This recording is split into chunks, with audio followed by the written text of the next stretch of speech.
Next topic है method of irrigation. The selection of system of irrigation depends upon several factors.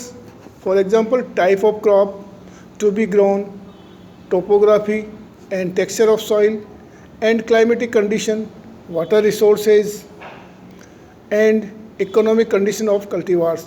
यानी सबसे बड़ी उस जो सॉइल के इरिगेशन को डिसाइड करने से पहले देखना पड़ता है कि क्रॉप की कितनी आवश्यकता है, कितनी इरिगेशन की आवश्यकता है, यानी उसकी क्रिटिकल स्टेज किस किस स्टेज पे आ रही है, नी हाइट पे आ रही है, फ्लावरिंग पे आ रही है या ग्रेन फॉर्मेशन पे आ रही है, उसी टाइम पे उसको सिंचाई दीजिए.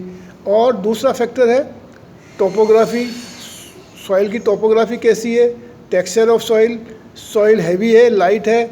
हैवी सॉइल्स का मॉइस्चर होल्डिंग कैपेसिटी या वाटर होल्डिंग कैपेसिटी अच्छी होती है, इसलिए उसको कम इरिगेशन की या सिंचाई की आवश्यकता होती है. और लाइट सॉइल में जल्दी short interval water holding capacity poor होती है, इसलिए उसको जल्दी सिंचाई करनी पड़ती है.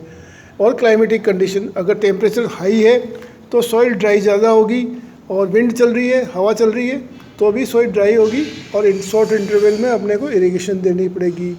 और अपना वाटर रिसोर्सेज, अपने पास सोर्स ऑफ इरिगेशन क्या है, वो भी डायरेक्टली अफेक्ट करता है मेथड ऑफ इरिगेशन सिलेक्शन करने में. इसके इरिगेशन के 4 ग्रुप्स हैं. इरिगेशन के मेथड के 4 ग्रुप्स हैं. पहला है सरफेस इरिगेशन सिस्टम, दूसरा है सब सरफेस इरिगेशन सिस्टम, तीसरा है ड्रिप इरिगेशन सिस्टम, चौथा है स्प्रिंकलर इरिगेशन सिस्टम. सरफेस और सब सरफेस इरिगेशन सिस्टम तो आजकल एडॉप्ट फार्मर कम कर रहा है, क्योंकि शॉर्ट वाटर रिसोर्सेज कम होते जा रहे हैं. और ये आपका ड्रिप और स्प्रिंकलर सिस्टम ही कॉमन है, क्योंकि कुओं में पानी कम होता जा रहा है, फार्मर के पास वाटर रिसोर्सेज कम है, तो ये दोनों मेथड्स को फॉलो करते हैं. नेक्स्ट रीडिंग है quality of irrigation water.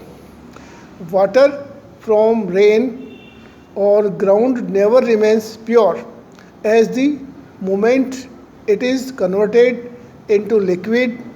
From vapor it gets mixed with various atmospheric gases, and after reaching on the earth it is mixed with various salts, minerals, or even heavy metals. The chemical composition of water depends upon chemical and biological composition of the material though which it gets mixed. Thus the crop health and the quality of crop product largely depend upon quality of water through which it is irrigated. यानी जिस पानी से सिंचाई कर रहे हैं आप फसल को, उसके अंदर जो साल्ट्स वगैरह है वो क्रॉप के ऊपर भी डायरेक्टली अफेक्ट डालेंगे. The prime contaminants of irrigation water are ions like sodium, calcium, magnesium and potassium, while amines are like carbonate, bicarbonate, chloride, sulfate, nitrate.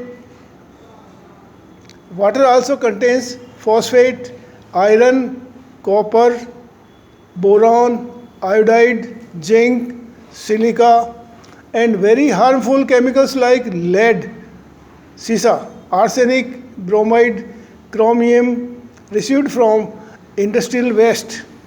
जो इंडस्ट्रीज होती है उसका जो वेस्ट पानी भी कई लोग सिंचाई में काम ले लेते हैं जो हार्मफुल है. Sometimes few gases like carbon dioxide, hydrogen and oxygens are also reported with water. Thus the quality of irrigation water is not meet the standard. The quality of irrigation water exposed in total salt concentration in water.